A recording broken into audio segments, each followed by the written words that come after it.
The book of Judges, chapter 4, 20 years of oppression. And the children of Israel again did evil in the sight of the Lord, when Ehud was dead.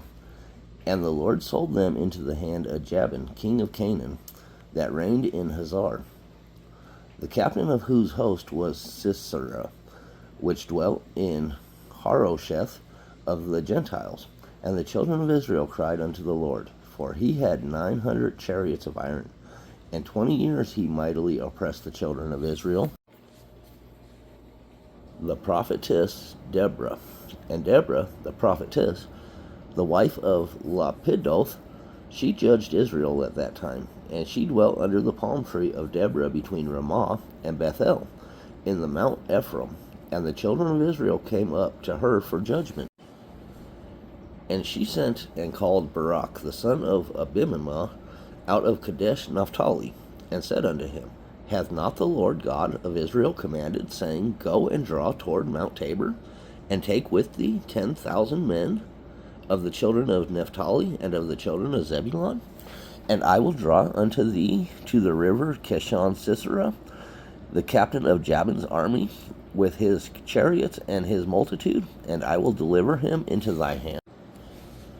And Barak said unto her, If thou wilt go with me, then I will go. But if thou wilt not go with me, then I will not go. And she said, I will surely go with thee. Notwithstanding the journey that thou takest shall not be for thy honor. For the Lord shall sell Sisera into the hand of a woman. And Deborah arose and went with Barak to Kadesh. And Barak called Zebulun and Naphtali to Kadesh. And he went up with 10,000 men at his feet. And Deborah went up with him. Now Heber the Kenite, which was of the children of Hobab, the father-in-law of Moses, had severed himself from the Kenites, and pitched his tent unto the plain of Zanaman, which is by Kadesh. And they showed Sisera that Barak the son of Abimnoma was gone up to Mount Tabor. And Sisera gathered together all his chariots, even 900 chariots of iron, and all the people that were with him, from Harosheth of the Gentiles unto the river of Kishon. Barak destroys Sisera's army. And Deborah said unto Barak, Up, for this is the day in which the Lord hath delivered Sisera into thine hand. Is not the Lord gone out before thee? So Barak went down from Mount Tabor, and 10,000 men after him, and the Lord discomfited Sisera, and all his chariots, and all his hosts, with the edge of the sword before Barak, so that Sisera lighted down off his chariot, and fled away on his feet. But Barak pursued after the chariots, and after the host, unto Harosheth of the Gentiles.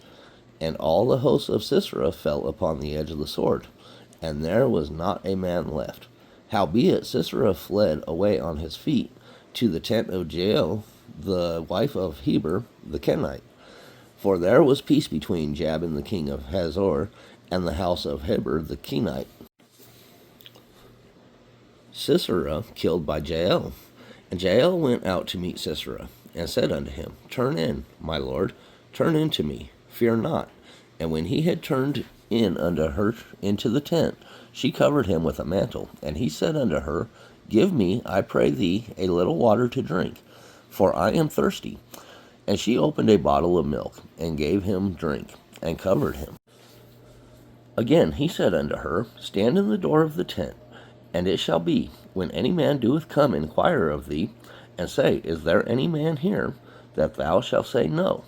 Then Jael, Heber's wife, took a nail of the tent, and took an hammer in her hand, and went softly unto him, and smote the nail into his temples, and fastened it unto the ground. For he was fast asleep and weary, so he died. And behold, as Barak pursued Sisera, Jael came out to meet him, and said unto him, Come, and I will show thee the man whom thou seekest. And when he came into her tent, behold, Sisera lay dead, and the nail was in his temples. Jabin destroyed by Israel. So God subdued on that day Jabin, the king of Canaan, before the children of Israel. And the hand of the children of Israel prospered, and prevailed against Jabin, the king of Canaan, until they had destroyed Jabin, king of Canaan,